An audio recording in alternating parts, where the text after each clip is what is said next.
जनपद संभल के थाना धनारी क्षेत्र में 21 तारीख को पुलिस को सूचना मिली कि एक राजपाल नामक व्यक्ति जिसको अपने घर से कुछ उसके जानकार लोग हैं यहाँ से लेके गए किसी अन्यत्र जगह पे और वहाँ ले जाके उसके साथ में तंत्र क्रिया और इस तरीके के कार्य किए और उसके बाद में जब वो ऑलमोस्ट मरणासन स्थिति में था तब वो चिल्लाया तो वहाँ से वो व्यक्ति भाग के 21 तारीख को थाना आजा पे आके उसने अपने साथ आप भी थी वो बताई। उसके आधार पे किडनैपिंग का और अटेम्प्ट टू मर्डर का एक अभियोग 91/25 थाना धनारी पर पंजीकृत हुआ और उसके बाद में पुलिस ने जब इन्वेस्टिगेशन शुरू किया तो कई चौंकाने वाले तथ्य सामने आए जिसमें एक बहुत बड़ा गिरोह जिसे धनवर्षा ठगी गिरोह के रूप में जाना जा सकता है। इस गिरोह के कुल 14 लोगों को गिरफ्तार करके आज पुलिस द्वारा जेल भेजा जा रहा है। यह गिरोह इस तरीके से काम करता था। इनका मोडस ऑपरेंडी ये है कि ये सर्वप्रथम इसकी 3 चेन है जिसमें एक को आर्टिकल कहते हैं, एक को मीडिया कहते हैं और एक को कारीगर कहते हैं। इसमें मीडिया जो मुख्य गिरोह के ये लोग हैं, ये लोग समाज के अंदर एक आम नागरिक की तरह रहते हैं और ये लोग एक पर्टिकुलर सेट के या पुरुष या महिला या फिर किसी यंग बच्ची या लड़के पर डिटेल मंगवाते हैं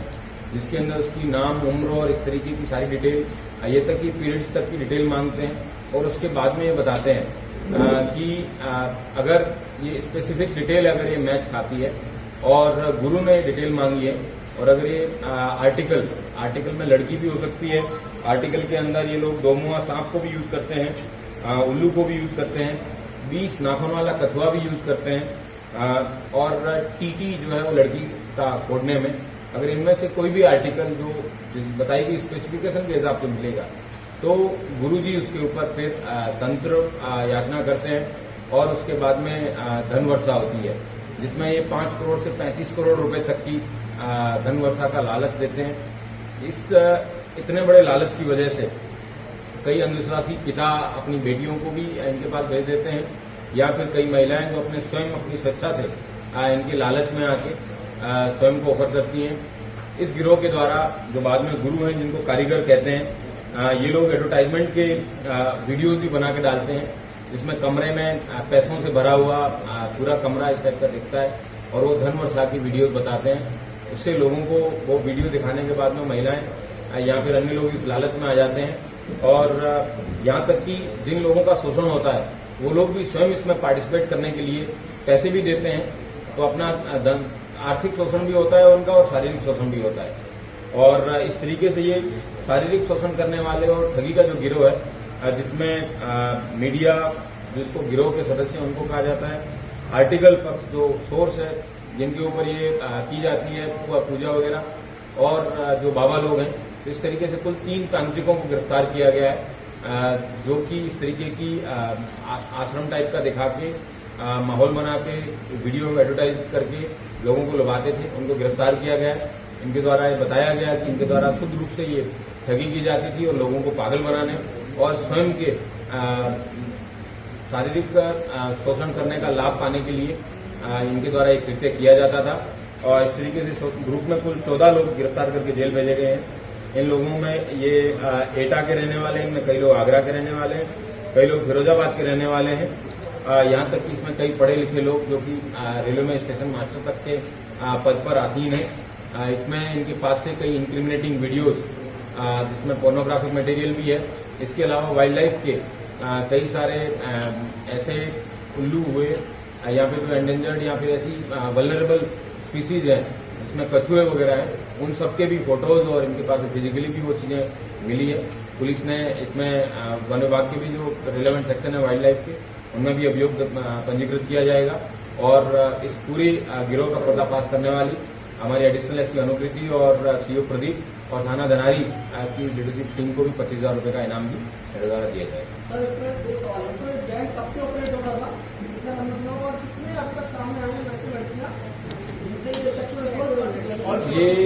गैंग जो है पिछले 7-8 साल से ऑपरेट कर रहा है और इसमें कई दर्जनों लड़कियों के शोषण होने की बात प्रकाश में आई है। अभी तक पुलिस को एक लड़की का ही स्टेटमेंट है वो मिल पाया है। पुलिस द्वारा प्रयास किया जाएगा कि अन्य जो जिन लोगों के साथ शोषण हुआ है उन लोगों की डिटेल्स पुलिस को मिली। सर गैंग का मुख्य कार्यक्षेत्र गैंग का मुख्य कार्यक्षेत्र एटा आगरा फिरोजाबाद की तरफ रहा है, जहाँ के एक व्यक्ति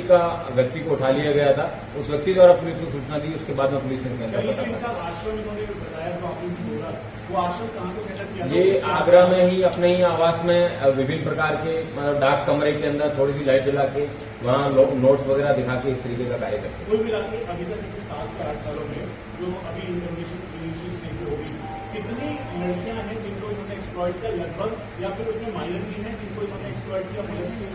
बिल्कुल ये स्पेसिफिकली इस चीज को इंश्योर करते हैं कि माइनर किसी भी लड़की का शोषण ना हो, क्योंकि इनको पता है कि बाद में चाहे कंसेंट,